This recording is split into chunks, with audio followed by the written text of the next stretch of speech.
አውሮፓ በ1914 ዓለም እብደት ውስጥ የገባችበት ዘመን ነበር። ክረምቱ ገብቷል። ቅዝቃዜው አጥንት ይሰብራል። ጭቃው ጉልበት ይውጣል። ወታደሮቹ በጦርነት ብቻ ሳይሆን በብርድና በናፍቆት ተሰቃይተዋል። ሁሉም ወታደር ለገና ወደ ቤት እንገባለን የሚል ተስፋ ነበረው። ገና ግን መጣ። እነሱ ግን አሁንም በሲኦል ውስጥ አሉ።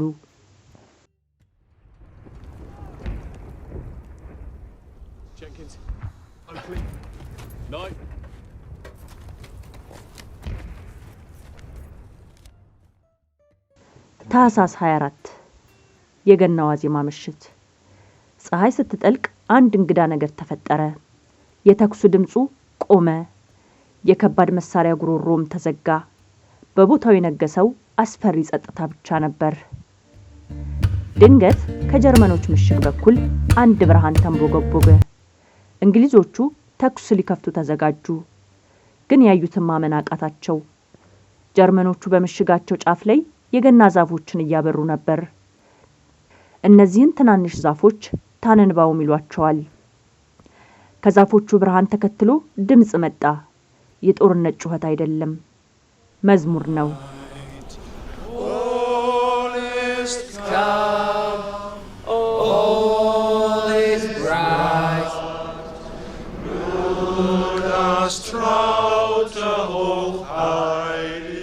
ጀርመኖቹ ሳይለንት ናይትን መዘመር ጀመሩ።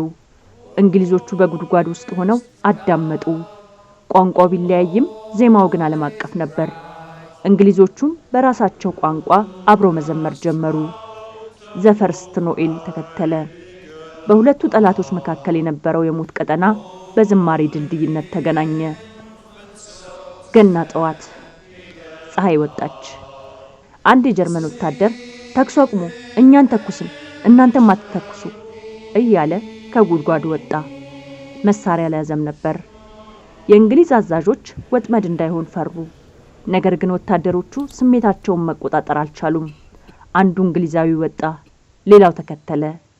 በጥቂት ደቂቃዎች ውስጥ በመቶዎች የሚቆጠሩ የሁለቱ ሀገር ወታደሮች ትላንት ወደሚገዳደሉበት የማንም መሬት ተሰበሰቡ።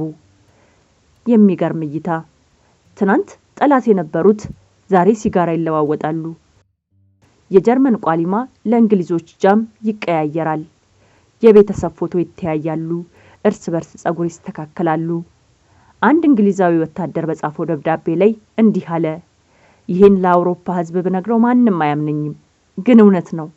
ከጠላቶቻችን ጋር እየጠጣንና እየሳቅን ነው። ጥላቻ የለም። ዛሬ ሰው ብቻ ነን።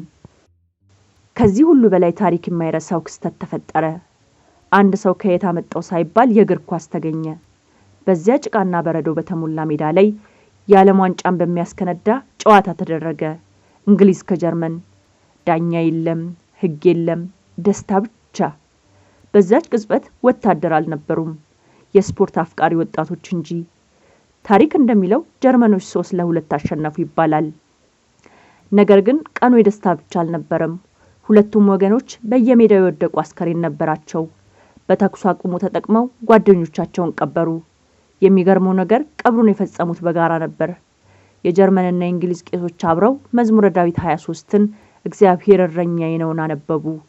በሞት ጥላ መካከል ሆነው ለሕይወት ዘመሩ። ደስታው ለዘላለም ሊቀጥል አልቻለም። ይህ ወሬ ወደ ዋና አዛዦች ወይም ጀነራልስ ጆሮ ደረሰ።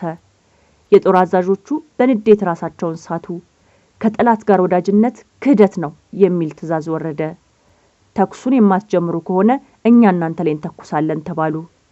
ታህሳስ 26 ቦክሲንግ ዴይ አስገዳጅ ትዕዛዝ መጣ። ወታደሮቹ በሐዘን ተሞልተው ወደ ጉድጓዳቸው ተመለሱ።